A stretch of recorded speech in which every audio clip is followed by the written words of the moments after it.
네, 반갑습니다. 자, 설명들 잘 보내셨습니까? 네. 맛있는 거 많이 드셨어요? 많이 드셨네, 보니까. 얼굴 보니까. 많이 드셨네. 자, 공부는 뭐, 따로 안 하셨죠? 네. 잘하셨어요. 네. 자, 저번 주에 했던 내용 중에서 겸업에 관한 내용만 한번 체크하고 넘어가겠습니다. 겸업. 자, 우리 겸업에 관한 내용은 우리 법 제14조에 규정되어 있어요. 맞죠?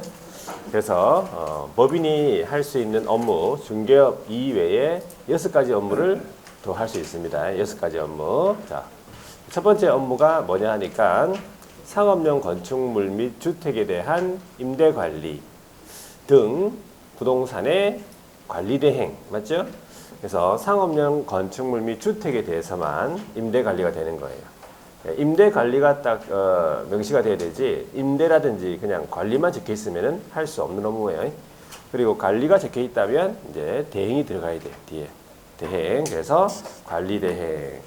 자, 두 번째 업무가 부동산의 이용 개발 거래에 관한 상담. 상담 해줘요. 상담은 컨설팅이라고 했죠. 뭐에 대해서? 부동산에 대해서. 이때 말하는 부동산은 토지랑 건축물 다 얘기하는 거예요. 건축물은 주거용, 상업용, 농업용, 공업용 다 얘기하는 거죠. 그리고 이용, 개발, 거래에 관한 상담이다. 상담. 그래서 부동산의 이용업이다, 개발업이다, 거래업은 할 수가 없는 업무죠. 자, 세 번째, 누굴 대상으로 합니까? 개업 공인중개사를 대상으로 해서 부동산 중개업의 경영정보, 경영기법 제공. 반드시 누구 대상이 돼야 되죠? 개업이 대상이 된다. 여기에 다른 사람이 들어오면 안 된다 이 말이에요. 자, 네 번째는 상업용 건축물 및 주택에 대한 분양 대행이죠. 마찬가지 상업용 건축물 및 주택에 대해서만 분양 대행이 되는 거다. 분양하면 안 되는 거죠. 분양 대행이고 토지의 분양 대행은 할 수가 없는 업무죠. 예. 다섯 번째, 의뢰인의 의뢰에 따른 도배라든지 이사업체 소개 등 주거 이전에 부수되는 용역의 알선이에요. 도배업체, 이사업체를 직접 운영 못하고 소개시켜줘야 된다. 용역업체도 운영 못하죠. 알선, 소개시켜줘야 됩니다. 자, 그 다음에 마지막에 경매 및 공매 관련 부동산이죠. 예, 부동산에 대한 권리분석, 취득의 알선, 입찰 신청 또는 매수 신청 대리. 이게 그 유명한 무슨 업무예요? 경공매 업무예요. 이 경공매 업무, 이거를 누가 못한다고 했어요? 부칙은 할 수가 없다는 얘기지. 그 정도 알아두고. 이 경공매 업무 중에서 지방법원에 가가지고 등록해야 되는 업무가 있죠. 그게 무슨 업무입니까? 무슨 업무? 해야 되는 업무가 하나 있어요. 경공매 업무 중에서. 무슨 업무? 공부를 안 한 게 확실하네. 경매 부동산의 입찰 신청 또는 매수 신청 대리. 줄이면 경매대리. 그 경매대리 업무를 하고 싶다. 그러면 매수신청 대리인 등록 규칙, 그 대부분 규칙에 따라서 매수신청 대리인 등록해야 됩니다. 법원 가서. 경매대리를 하고 싶으면. 다른 업무는 등록 안 합니다. 경매 부동산의 권리분석, 취득의 알선은 그냥 하면 되고, 공매는 아예 그냥 하면 돼요. 등록 안 하고. 뭐만 등록한다고요? 경매 대리, 경매 부동산에 관한 입찰 신청, 매수 신청 대리. 그 업무를 하려면 등록해야 됩니다. 지방법원 등록증이 있어야 돼요. 자, 되겠습니까? 네. 자, 여기까지가 14조에 규정된 업무. 여기까지 봤어. 자, 오늘 그러면 바로 오늘 148페이지입니까? 자, 148페이지 제5장 중개 업무상의 의무로서 기본 윤리가 먼저 나와 있네. 기본 윤리는 우리 법 제29조에 규정되어 있어요. 좀 약간 뒷부분에 있는데 먼저 실어놨네. 예. 자, 한번 적어보겠습니다. 기본 윤리. 세 가지의 기본 윤리가 규정되어 있는데 우리 법 제29조 기본 윤리. 첫 번째 윤리, 지켜야 되는 거겠죠. 예. 품위를 유지해야 된다. 그래서 이 기본 윤리는 주체가 중요한 거예요. 여기서 주체가. 누가 품위를 유지해야 되는가 이 말이죠. 누구냐 하니까 개업 공인중개사 및 소속 공인중개사예요. 개업 및 소속이에요. 개업 공인중개사하고 소속 공인중개사는 전문 직업인이라고 부르죠. 그래서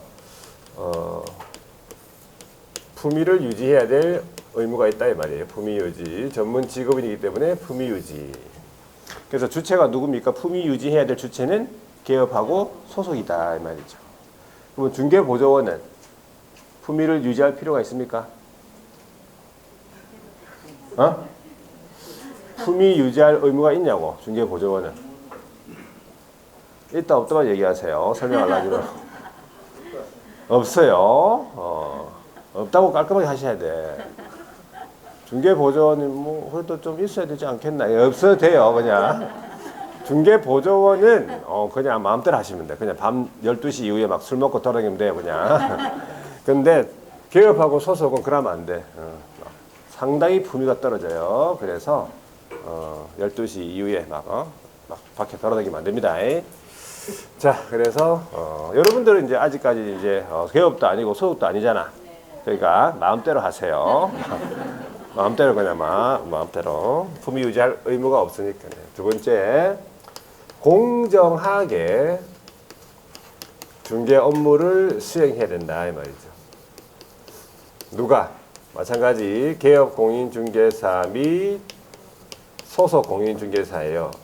이 개업 및 소속은 신의와 성실로서 공정하게 중개 업무를 수행해야 된다 이 뜻이죠. 중개 행위를 해야 된다. 자, 이런 경우가 있어요. 예를 들어서 여러분들이 이제 합격을 해가지고 이제 소장님으로 이렇게 앉아 있는데 여러분들 이제 아버지가 온 거예요. 집을 좀 팔아달라고 아버지가 이제 여러분들 왔어. 그러면 여러분들은 그 아버지를 아버지라고 부를 수 있습니까? 아버지를 아버지라고 부를 수 있냐고? 불러도 된다고? 그러면 안 된다는 거예요. 아시겠죠? 여러분들은 아버지를 아버지라고 부를 수는 없어요. 그러면 아버지를 뭐라 불러? 고객님은 아니에요. 고객님 마트에 사는 거고 롯데마트 가가지고 가세요. 고객님 그러면서 롯데마트에 사는 거고 뭐라 불러야 되겠어? 어떤 뭐 사장님이라든지 아니면 뭐 선생님이라든지 아니면 이제 공평하게 해야 돼. 공정하게. 여기에 이제 매수인이라 불렀으면 매도인이라 불러야 돼요. 매수인 입장에서 생각해 보세요. 그래서 이제 아버지 뭐 하면서 막 저끼리 얘기하면서 막 하면 이 매수인 입장에서 듣고 저거 짜고 치는 거 아이가 이러면서 막 아버지라고 하네 이러면서 그러면 상당히 기분이 안 좋을 수도 있어요. 그러니까 공정하게 공평하게 매수인님, 매도인님 하든지 선생님이라 하든지 사장님이라 하든지 하여튼 공정하게 해야 된다 이 뜻이. 아시겠죠? 네. 자, 세 번째가 우리 시험에 나왔어요. 세 번째가 비밀을 지켜야 된다. 비밀 준수. 이 비밀 지켜야 되는데 이 비밀을 지켜야 된다. 이 말은 주체가 중요하죠. 주체가 누구냐 하니까 우리 업계에 종사하고 있는 사람 다예요. 그걸 뭐라 부르냐면 개업 공인중개사 등이라고 해요. 등. 개업 등에는 몇 사람이 들어 있습니까? 개업 등 이거 중요한데 몇 사람 들어 있어요? 5명이 있어요. 누가 있습니까? 개업이 있고 소속이 있고 보조원, 임원, 사원. 말을 하고 나면 말하는 경향이 있네요. 5명. 미리 얘기 안 하고 제가 말하고 나면 꼭 말을 하는 사람이 있어요. 괜찮아요. 실수하면 누가 뭐라 합니까? 그죠? 제가 뭐라 해요. 자, 개업, 소속, 보조원, 또. 법인, 임원, 사원. 좋아요.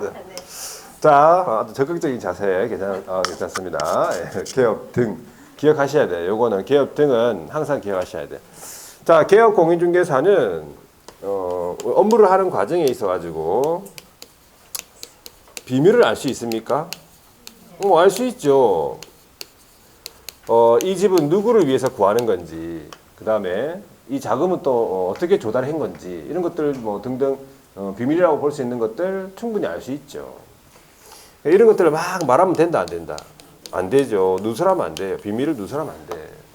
우리 이 업계뿐만 아니라 이제 막 변호사라든지 아니면 또 뭐 공무원, 특히 의사 같은 경우에 의사는 환자의 비밀을 충분히 알 수 있죠. 진찰 하면서 알 수도 있고 수술하는 과정에서도 알 수 있다. 어디 뭐 특정 부위에 점이 있다 이런 거. 충분히 알 수 있잖아. 배를 딱 들면 나오잖아요. 점이 안 나옵니까? 점이 그러면? 자, 그 업무상 알게 된 비밀을 누설하면 안 돼. 그럼 언제까지 누설하면 안 되냐 이 말이에요. 언제까지? 평생, 뭐 죽을 때까지 이렇게 우리 보면 죽을 때까지 이렇게 적으면 너무 없어 보여요. 그래서 죽을 때까지 그것을 이제 어떻게 표현하냐면 그 업무를 떠난 후에도 누설하면 안 된다. 또한 같다. 누설하면 안 된다 이 말이지. 이게 이제 언제까지? 죽을 때까지. 평생. 그 업무를 떠난 후에도 누설하면 안 된다고. 그 직을 떠난 후에도 누설하면 안 돼. 그러니까 일을 그만두더라도 그 비밀을 말하면 안 된다 이 말이에요. 근데 막 간질간질해가지고 말하고 싶은 사람 있죠. 이렇게 말하고 싶다. 그럼 어디로 가라고? 여기는 대나무 숲이 있더라고 보니까. 뭐더라? 천리 대숲인가? 저번에도 천리 대숲이라도. 이게 머릿속에서 안 바뀐다니까요. 이게 한번 잘못 입력됐잖아요. 그러면 안 바뀌어요. 처음부터 입력 잘해야 돼. 심리 대숲? 심리 대밭. 또 다음 2개월 있다가 또 천리 대숲을 할 거예요. 자, 하여튼 거기 가가지고 뭐라 해야 돼? 그렇죠. 뭐 점이 있다 그러면 그건 비밀을 누설한 거예요. 뭐라고 얘기해야 돼? 임금님 기는 당나귀 기다 이렇게 하고 와야 된단 말이죠. 아시겠죠? 네. 자, 이 비밀 준수 의무가 시험 나왔는데 이렇게 나왔어요. 피해자의 명시한 의사에 반하여 벌할 수 없는 경우, 별할 수 없는 규정, 별할 수 없는 경우는 답으로 그 업무상 알게 된 비밀을 누설한 경우 이거였었어요. 그러니까 얘가 뭐냐면 피해자가 있을 거 아니에요. 그 피해자가 처벌을 원치 않는다. 그러면 처벌할 수 없는 죄예요. 그걸 가리켜서 의사에 반하여 처벌할 수 없다. 불벌죄. 반의사 불벌죄라고 해요. 의사에 반하여 처벌할 수 없다고. 알아두셔야 돼요. 자, 되겠습니까? 여기까지 기본 윤리 한번 밑줄 꺼보겠습니다. 148페이지 기본 윤리. 자, 양가로 1번에 보니까 품위를 유지해야 되고 공정하게 중개해야 된다 이 말이겠지. 누가? 동그라미 1번 개업 및 소속이다 이 말이에요. 주어가. 그래서 이 개업 및 소속은 전문 직업인이에요. 그래서 품위 유지해야 되고요. 동그라미 2번 개업 및 소속은 밑줄 긋고 신의와 성실로서 뭐 하라고? 공정하게 중개 관련 업무를 수행해라 그 말이죠. 자, 오른쪽에 넘어가 보니까 양가로 2번에는 성간주의 의무가 나왔어요. 이 성간주의 의무는 중요한 게 뭐냐면 우리 법에서 규정하고 있는 의무가 규정이 아니다 이 말이에요. 우리 법에는 없어. 판례에서 규정하고 있다. 그래 보시면 돼. 두 번째 줄에 한번 밑줄 꺼볼게요.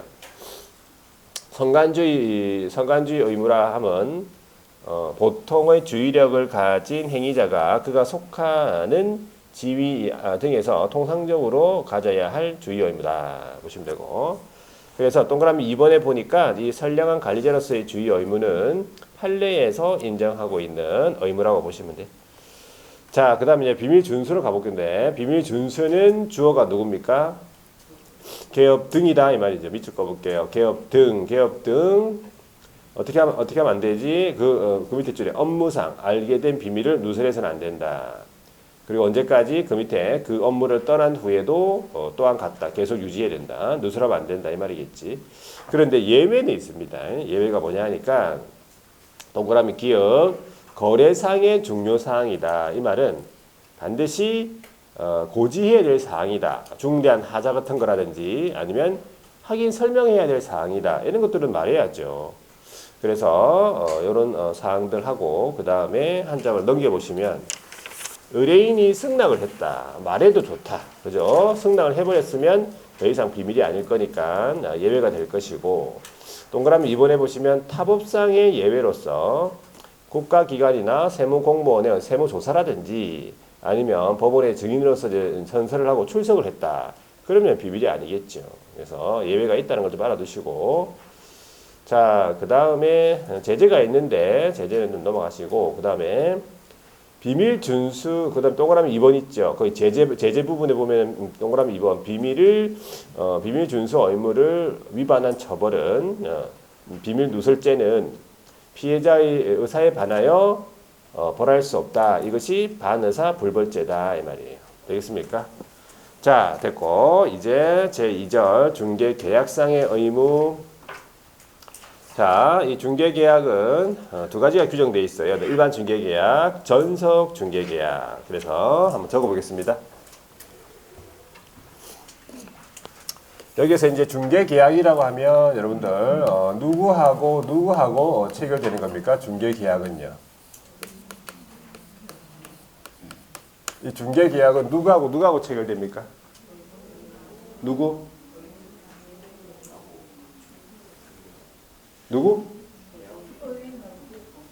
그래요. 맞아. 의뢰인하고 개업공인중개사. 개업공인중개사라고 해야 돼요. 개업공인중개사하고 소장님이니까. 개업공인중개사하고 의뢰인 간에 체결되는 중개의뢰에 관한 합의예요. 팔아주세요. 뭐 사주세요. 이렇게 의뢰인이 의뢰할 거 아니에요. 그러면 개업공인중개사가 알겠습니다. 이게 승낙하는 거잖아. 그죠? 그래서 청약의 의사표시, 승낙 의사표시 합치. 개업하고 의뢰인 간에 체결되는 중개의뢰에 관한 합의. 그게 중개계약이죠. 중개계약이 체결되면서부터 일이 시작되는 거예요. 두 가지가 있어요. 일반 중개계약, 전속 중개계약. 일반 중개계약은 우리나라에서 가장 널리 이용이 돼요. 이거는 1대 다 방식이지. 의뢰인이 여러 명의 기업한테 의뢰를 해서 이 여러 명 중에서 가장 빨리 계약을 성사시킨 기업한테 보수가 받는 거예요. 보수가 지급되는 거예요. 그러면 책임감 있게 중개를 안 합니다. 자기한테 보수가 확실하게 보장되지 않기 때문에. 그리고 계약서 작성할 의무도 없기 때문에 분쟁 발생 소지가 높다 이렇게 보시면 돼요. 예방도 어렵고요. 그래서 일반 중개 계약에서는 세 가지가 아시면 되는데 첫 번째가 표준서식, 국토교통부 장관, 국장이요. 일반 중개 계약서에 표준이 되는 서식을 정해서 기업으로 하여금 그 표준 서식을 사용하도록 뭐 할 수 있다고? 권장할 수 있어. 권장. 그래서 두 가지만 아시면 돼.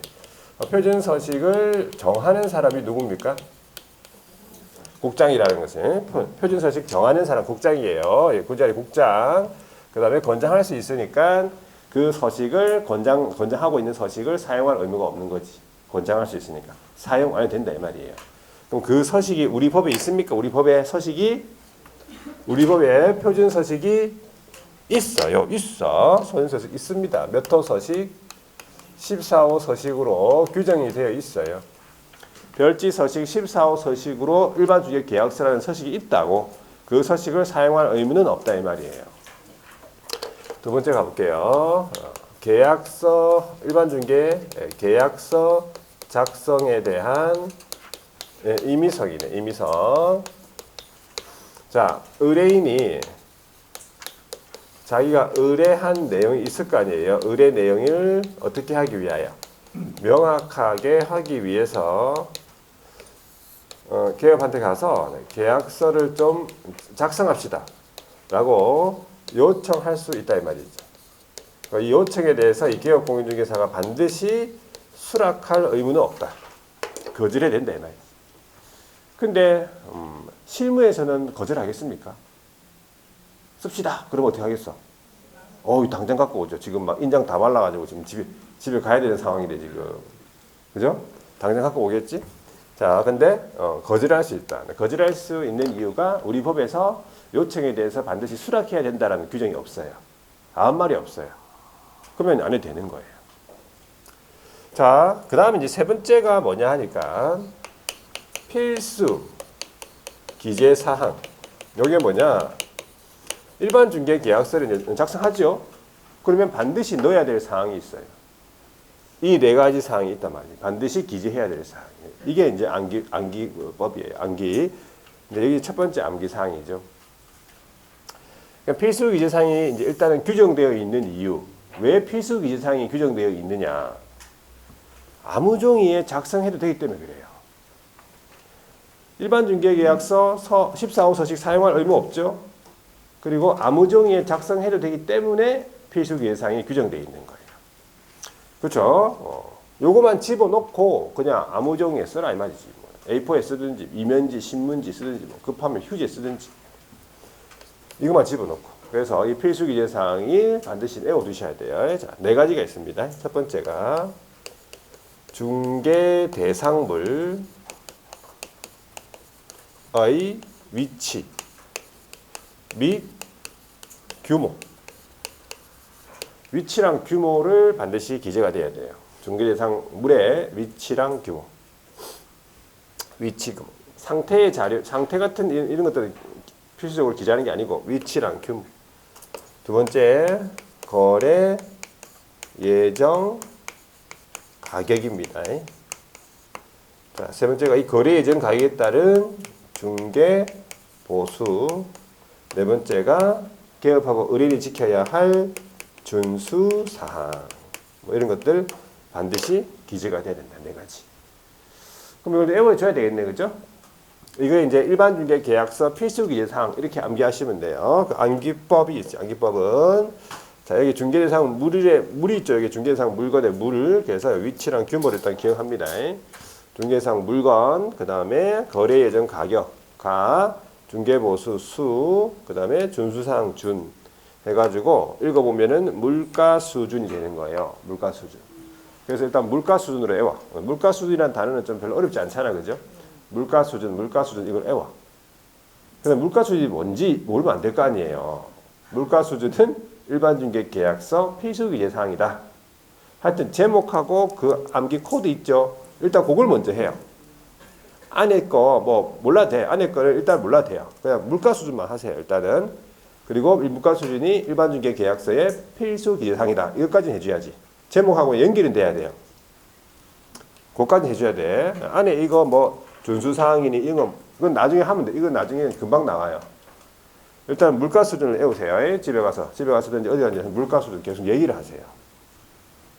계속 얘기를 해야 돼. 읊어야 돼. 계속. 수시로. 예? 아시겠죠? 화장실에 가서 얘기하고 막 혼자서 얘기하고 생각하고 그렇게 해야지 이게 안 잊어버린다니까.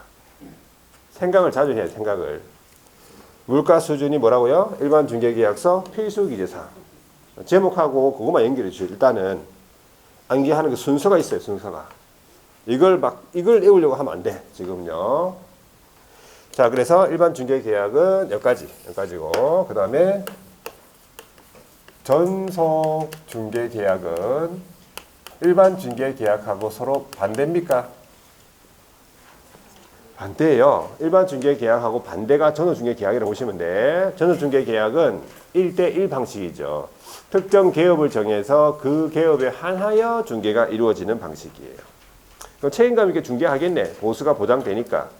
그리고 계약서를 반드시 써야 되거든. 그래서 분쟁 발생 소지가 줄어듭니다.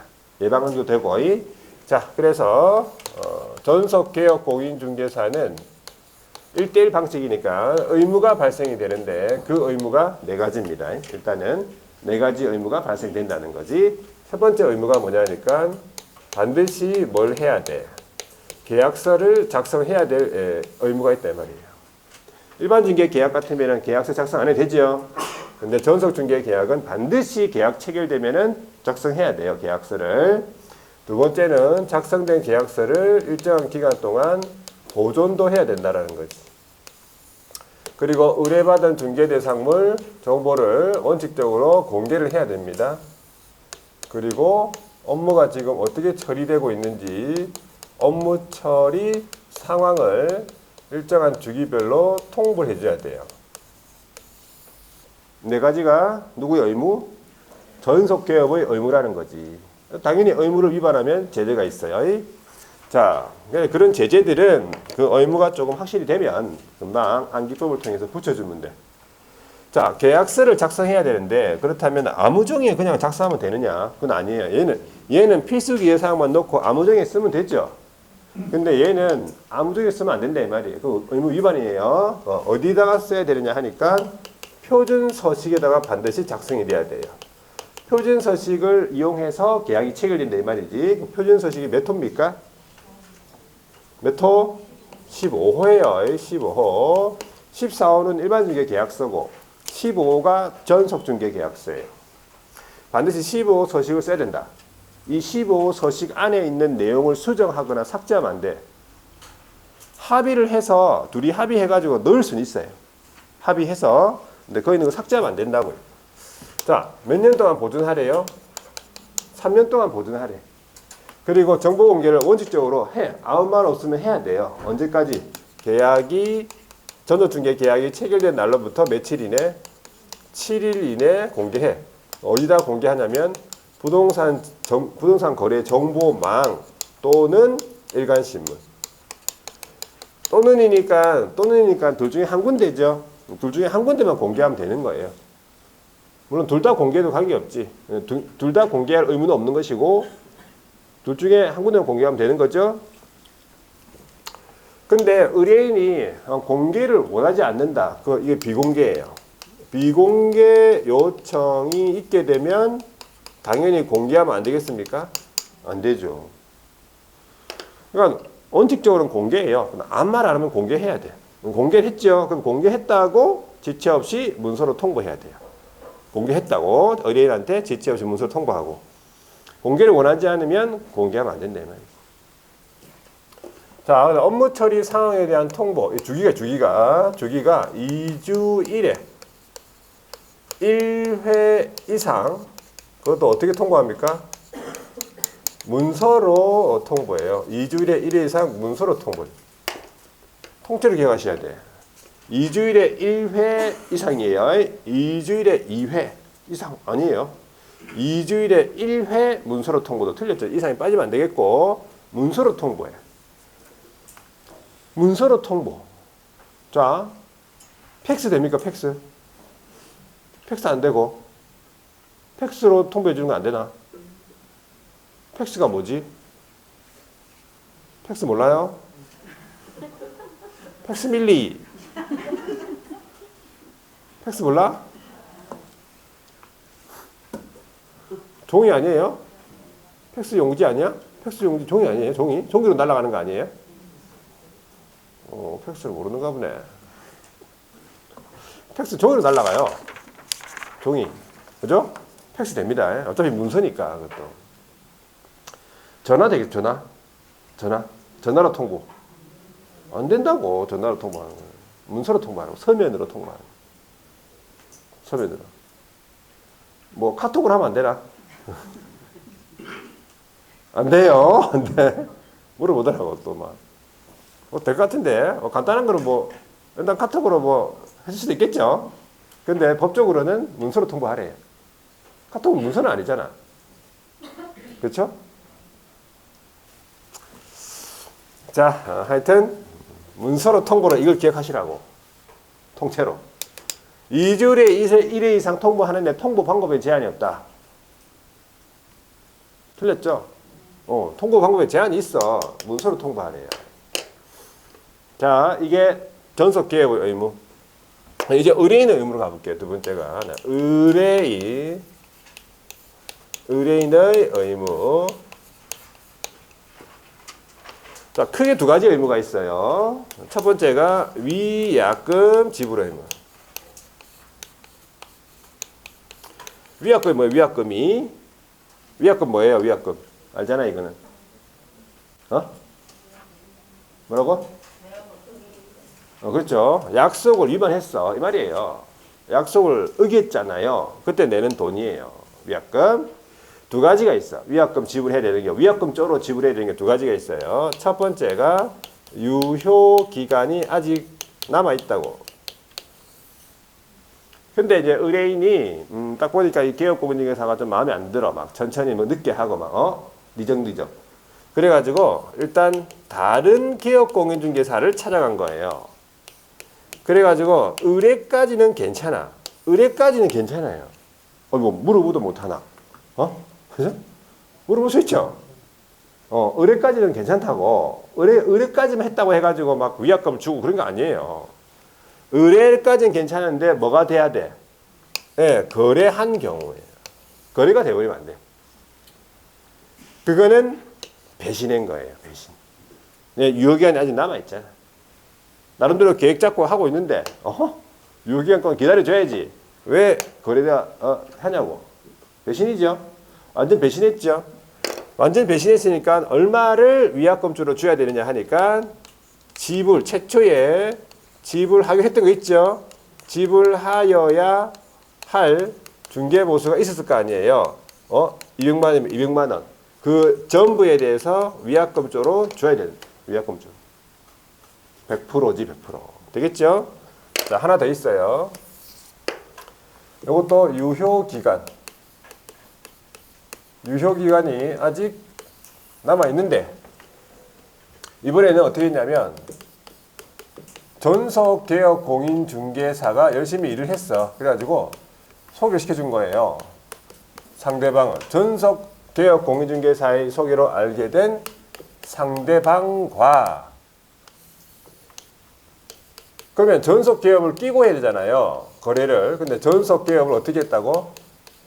배제하고예요. 배제하고. 전속개업을 배제하고. 어떤 상황인지 아시죠?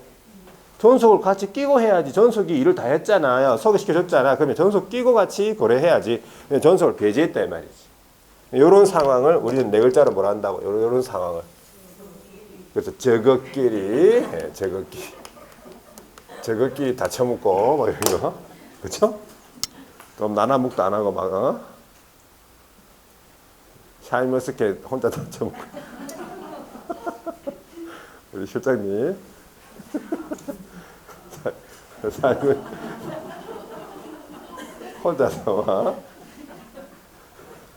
오래 가면 1년 갑니다. 1년. 샤인머스켓 막 혼자서 막 다 까먹고. 우리 실장님. 자, 하여튼 저것끼리 이런 상황이 이러면 안 돼. 그렇죠? 전속을 끼고 해야죠. 거래가 돼버렸어. 그러면 이것도 배신이에요. 배신이지. 배신이에요. 얼마? 지불해야 할 중개보수 전부에 대해서 위약금 지불. 자, 이제 두 번째는 뭐냐면 소요비용 지불 의무, 지출비용 지불 의무. 쓴 비용에 대해서 지불의 의무가 있죠. 그건 한 가지인데 유효기간 내에 이번에는 의뢰인이 이 개업이 하도 막 또 느적느적 하니까 답답해가지고 어떻게 했어 이번에는 노력을 했어요. 그래서 스스로 상대방을 데리고 왔다. 그 상대방을 뭐라 하냐면 스스로 발견한 상대방이라 부르잖아요. 자, 이 스스로 발견한 상대방 이게 그 유명한 누구예요? 똑바로 얘기하세요. 뭐라고? 스발상놈이에요. 요거로만 빨리 대답한다고 너무 급해가지고 이런 식으로 대답하면 힘들어져요. 아시겠죠? 이렇게 하면 안 되고 어떻게? 스발상놈. 아니 두 글자만 얘기하면 안 되고 끝까지 하세요 말을. 다시 스발상놈 이렇게 하세요. 요 놈을 누가 데리고 왔어요? 조심하셔야 돼요. 여기서 의뢰인이 데리고 온 거지 스스로 왔다고 해가지고 뭐 의뢰인 스스로 온 게 아니에요. 그죠? 이놈이 스스로 온 게 아니야. 그래서 의뢰인이 스스로 데리고 왔다 이 말이지. 노력을 기울였네. 50% 정도 노력 기울였네. 그래가지고 이 스발상놈이랑 직접 거래를 했다 이 말이야. 그러면 50% 정도 노력 기울였으니까 얼마를 주냐면 최초에 지불하기로 했던 거 있죠. 지불하여야 할 중개보수 딱 50%를 주는 게 아니에요. 50% 범위 내에서 소요된 비용, 지출한 비용을 지불할 의무가 있는 거죠. 50% 범위 내에서 준다고. 이해되겠습니까? 50% 범위 내에서 쓴 비용을 준다 이 말이에요. 딱 50% 주는 게 아니에요. 자, 예를 들어서 이래 된 거지. 의뢰인이 최초로 얼마를 받기로 했냐니까 285만 4,200원을 받기로 했어요. 알겠어요? 얼마?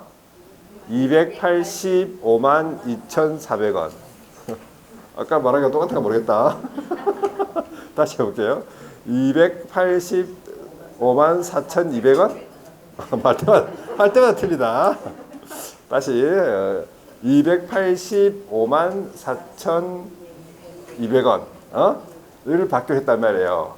근데 전속기업이 100만 원을 쓴 상태에서 이 스발상놈이랑 의뢰인이랑 거래를 했어요. 그러면 의뢰인은 기업한테 얼마를 주면 되겠어요? 100만 원 주면 돼요. 50% 범위 내에서 쓴 비용 주면 되니까 100만 원 주면 돼. 근데 전속기업이 200만 원을 쓴 상태에서 이 스발상놈이랑 의뢰인이 거래했다. 그러면 의뢰인은 전속기업한테 얼마 주면 되겠어?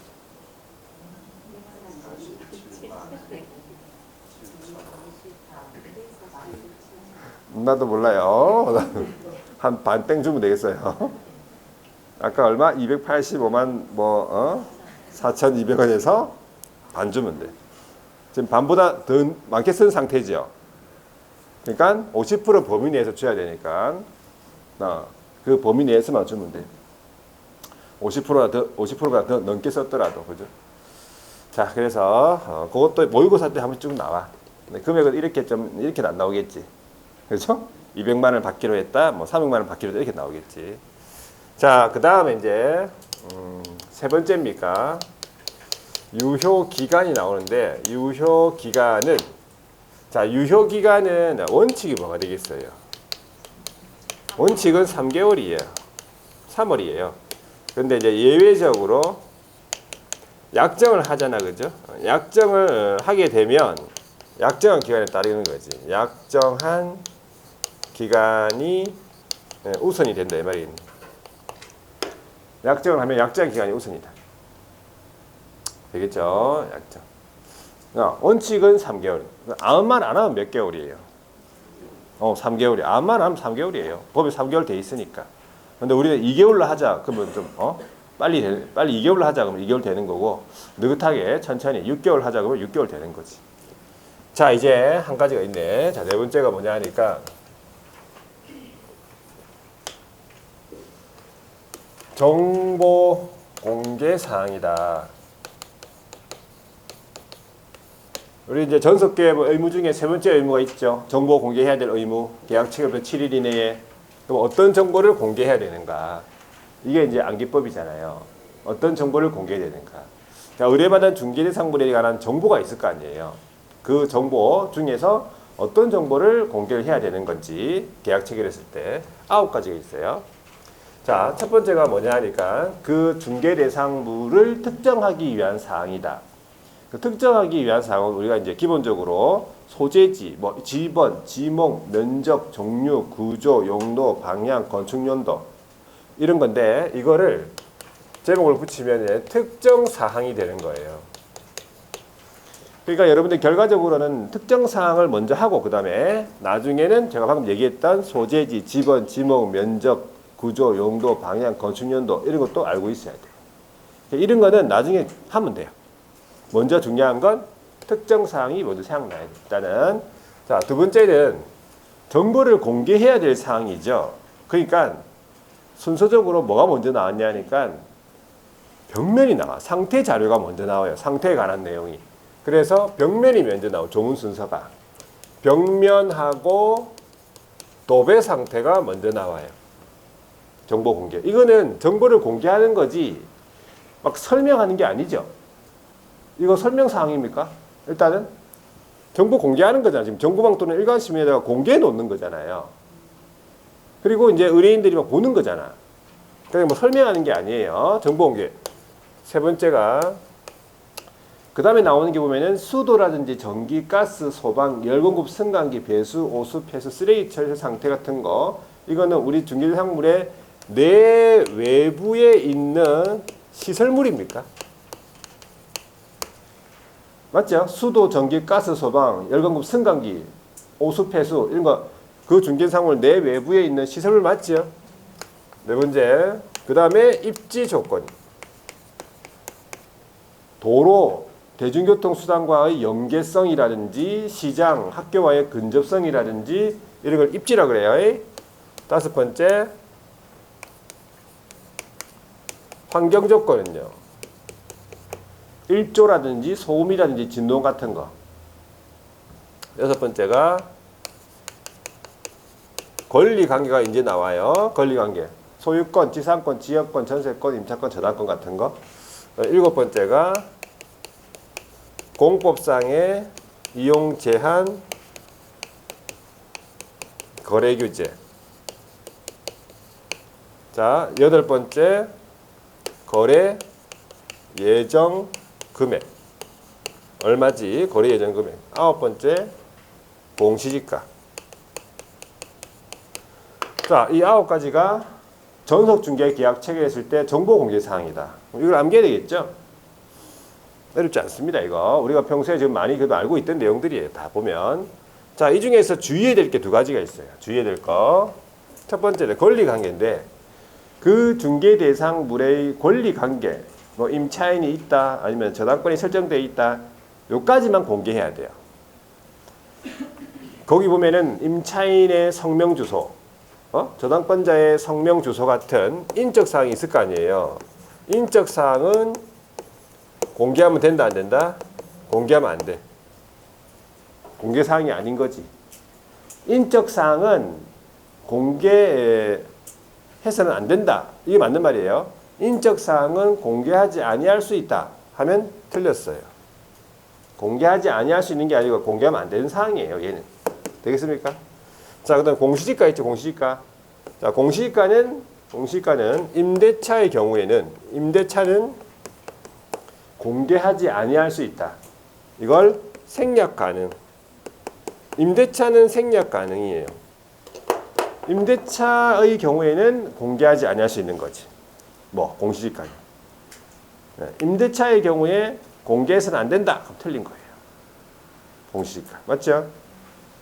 매매 같으면은 공시지가 공개해야 됩니까? 공개해야 되는 거예요. 매매는 공개해야 되는 사항이에요. 임대차만 생략 가능한 거라니까. 요 두 가지 사항을 주의하셔야 돼. 그 다음에 이걸 외워야 될 거 아니에요. 일단 암기법을 소개합니다. 암기법을. 자, 우리가 우리나라 그 수도 있죠. 서울. 서울은 뭐라 불러? 정확한 명칭이 서울특별시라고 하죠. 그 서울특별시 옆에 보면은 특벽시라는 도시가 생겼다고요. 처음 들어봤죠? 특벽시가 생겼어요. 예, 생겼다고 생각하셔야 돼. 자, 서울특별시 옆에 뭐가 생겼어? 특벽시가 있네. 특벽시가 있네, 여기. 특벽시. 세 끊고 특벽시. 자, 서울특별시에는 여기 강남구, 뭐 영등포구, 서초 같은 구가 나오죠. 그런데 구가 안 나와요. 특벽시에는 구가 안 나오고 바로 뭐가 나와? 리가 나와요. 마을이 나와요. 그 마을 이름이 뭐냐니까 이판리예요. 이판리. 그래서 특벽시에 가면은 이판리라는 곳이 있어요.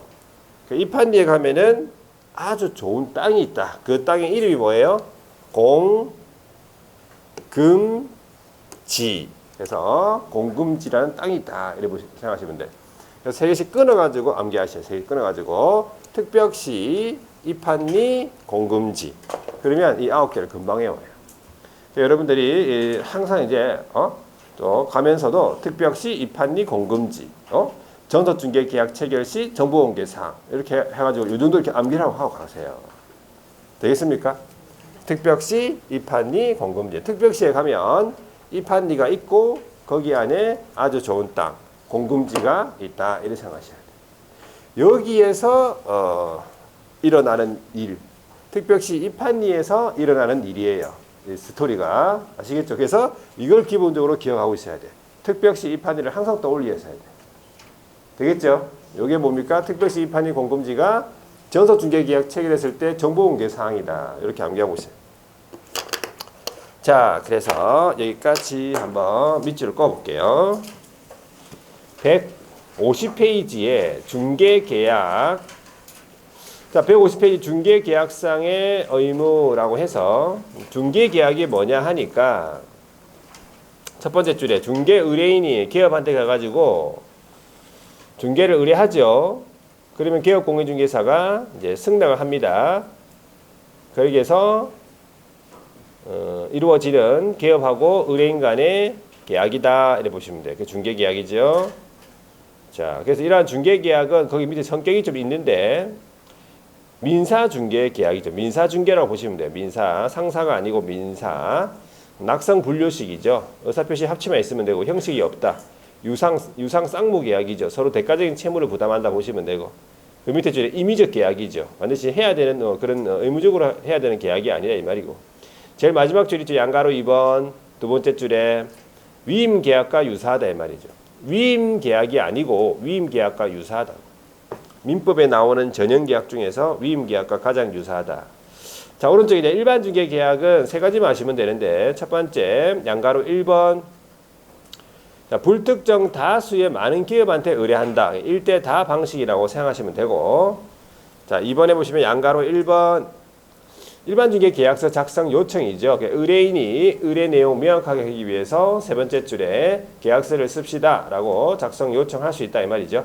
그때만 작성을 하는 경우에는 그 박스에 있는 사항이 반드시 들어가야 된다. 이 필수 기재 사항이죠. 자, 거기 보시면 이제 여러분들이 물가 수준으로 암기를 하셨죠? 물가 수준. 동그라미를 한번 쳐보세요. 순서가 바뀌어져 있죠. 동그라미를 한번 쳐보세요. 물가 수준으로 거래 예정 가격 가, 그 다음에 중개대상물 물, 위치 규모, 그 다음에 중개보 수, 그 다음에 준수사항 준 이렇게 그렇게 해서 애웁니다. 자, 뒤에 한 장 넘겨보세요. 양가로 3번에 일반 중개 계약서의 서식 해가지고 양가로 3번 국장이 나왔죠. 국장이 표준 서식을 정해서 그 사용을 권장할 수 있다라고 되어 있어요. 그리고 14호 서식으로 그 서식이 규정되어 있다. 이 서식을 사용할 의무가 없죠. 권장할 수 있으니까. 자, 그래서 153페이지 보면은 일반 중개 계약서 14호 서식이 있죠. 이 서식을 반드시 사용할 의무는 없다 이 말이지. 자, 그래서 뒷장만 볼게요. 154페이지. 154페이지에 보시면은 자, 개업공인중개사가 매도인이나 임대인하고 중개계약 체결하는 경우에는 권리 이전용에 작성하고요. 매수인하고 임차인하고 중개계약 체결하면 권리 취득용에 작성을 해야 되는 거예요. 그래서 여기 안에 기재사항을 물어봤단 말이에요. 그럼 딱 보면 딱 표시가 납니다. 자, 권리 이전용에 기재될 사항은요, 물건이 나와야 되겠죠. 그래서 소유자하고 등기 명의인이 누군지, 그 다음에 중개대상물의 표시에 관한 사항이 나오겠죠. 소재지, 면적, 지목 같은 거, 용도 같은 거, 이런 거 나오겠죠. 그 다음에 권리관계랑 거래규제 공급상의 제한사항하고 중개 의뢰 금액 얼마인지, 그 밖의 사항이고, 권리 취득료를 가보시면요. 취득하는 거니까 나 희망이라는 글자가 들어가 있다 보시면 돼요. 희망 물건부터 희망 가격, 희망 지역, 희망 조건 이런 식으로. 딱 보면 좀 구분되겠죠. 권리 취득용인지 이전용인지. 그래서 일단 이 뒷면을 좀 보시고. 자, 그 다음에 155페이지의 전속중개계약은 1대1 방식이란 말이지. 그래서 거기 의에서 양가로 1번의 두 번째 줄에 보시면은 특정 계업을 정해서 그 계업에 한하여 중개가 이루어진다. 1대1 방식이죠. 그래서 전속계업은 의무가 4가지 발생이 되는데 동그라미 1번에 전속중개계약서를 사용해야 된다. 거기 세 번째 줄에 보시면요. 국토교통부령으로 정하고 있는 전속중개계약서, 이거 15서식입니다. 이걸 반드시 사용해야 된단 말이고, 그것도 몇 년 보존하래요? 3년 동안 보존하래잖아요. 뒤로 넘어가 볼게요. 자, 정보 공개를 해야 된다. 언제까지? 계약 체결로부터 7일 이내에. 어디다 공개합니까? 정보망 또는 일간신문 둘 중에 한 군데. 그 밑에 줄에 보시면은 의뢰인이 비공개를 요청한다. 그러면 공개해서는 안 되겠죠. 그래서 동그라미 디귿에 보니까 공개해야 될 정보가 박스로 나왔잖아요. 자, 이게 특벽시 입한리 공금지, 그거죠. 암기법이. 여기에서 보면 첫 번째가 A에 보시면은 이게 특정사항이라는 거예요. 특정사항, 소재지, 지번, 지목, 면적 같은 거. 그 다음에 B에 보시면은 이 권리관계가 먼저 나왔네, 그지? 권리관계에서는 중요한 게 뭐라고요? 각 권리자의 인적사항은 공개하면 안 된다는 거. 그거 밑줄 긋고. 그 다음에 C에 보시면은 공급상의 제한사항들. 그 다음에 D에 보시면은 시설물이죠. 이게 내외부 시설물을 말해요. 그 다음에 벽면 도배 상태고요.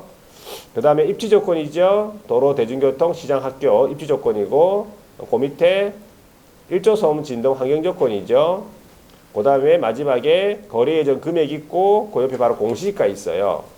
공시지가 같은 경우에는 어떻게 하겠어요? 임대차는 공개하지 아니할 수 있다. 생략가는 요거 기억하시면 돼요. 특벽시, 입합리, 공금지 이런 식으로 기억합니다. 자, 통지 의무가 있는데 아까 정보를 공개를 하는 게 원칙이라고 했죠. 정보를 공개했다. 두 번째 줄에요. 정보를 공개한 때에는 어떻게 하랬어? 직접 시 의뢰인한테 문서로 통지 나와 있고요. 자, 4번에 동그라미 4번 업무 처리 상황 보고 통보. 이건 뭐냐? 주기가 2주일에 1회 이상 어떻게? 문서로 통보. 이렇게 합니다. 그 다음에 157페이지에 이제 의뢰인의 의무가 박스에 나와 있는데 크게 두 가지죠. 위약금 지불 의무가 있고 두 번째는 소요비용 지불 의무. 자, 위약금 지불 의무는 다시 두 가지 기억 보세요. 유효기간 내 밑줄. 자, 그 옆으로 쭉 가면 다른 기업한테 의뢰했죠. 그래 거래가 이루어졌다. 완전 배신했네. 그럼 얼마를 지불해야 할 중개보수 전부에 대해서 위약금으로 줘야 된다 이 말이에요. 하나 니은 유효기간 내에 이번에는 전속기업의 소개로 알게 된 상대방과 전속을 어떻게 했어요? 배제했죠. 그래서 이걸 저것끼리라고 하는 저것끼리 거래했다 이 말이지. 그래서 얼마를 마찬가지 지불해야 할 중개보수 전부에 대해서 위약금 지불. 자, 그 다음에 디귿은 뭐냐 하니까 소요비용 지불하면 한 가지 유효기간 내에 어떤 놈? 스발상놈이죠. 이 스스로 발견한 상대방과 직접 거래해버렸네. 50% 정도 노력 기울였다. 그래서 얼마를 지불해야 할 중개보수의 50% 범위 내라는 거예요. 딱 50% 주는 거 아니에요. 50% 범위 내에서 소요된 비용을 지불할 의무가 있다는 거지. 여기까지 보고 뒤로 넘어가 볼게요. 158페이지. 유효기간. 이것도 시험 문제 물어봅니다. 원칙이 뭐라고요? 유효기간이. 원칙은 3개월로 돼 있죠. 근데 그 밑에 줄에 약정을 하게 된다. 약정이 있다 그러면요. 그 약정한 기간에 따르겠다 이 말이지. 자, 됐고. 그 다음에 자, 넘겨갔어. 전석중개 계약서 같으면요. 이 서식 15서식을 반드시 써야 됩니까? 160페이지에. 이걸 써야 된다고요. 이걸 써야 된다고. 됐죠? 자, 161페이지에 요 뒷면은 앞에 일반중개 계약서랑 똑같습니다. 일단은 권리 이전형, 권리 취득형 똑같다는 사실이에요. 자, 그래서 여기까지 보고 좀 쉬었다가 확인 설명 의무 보도록 하겠습니다.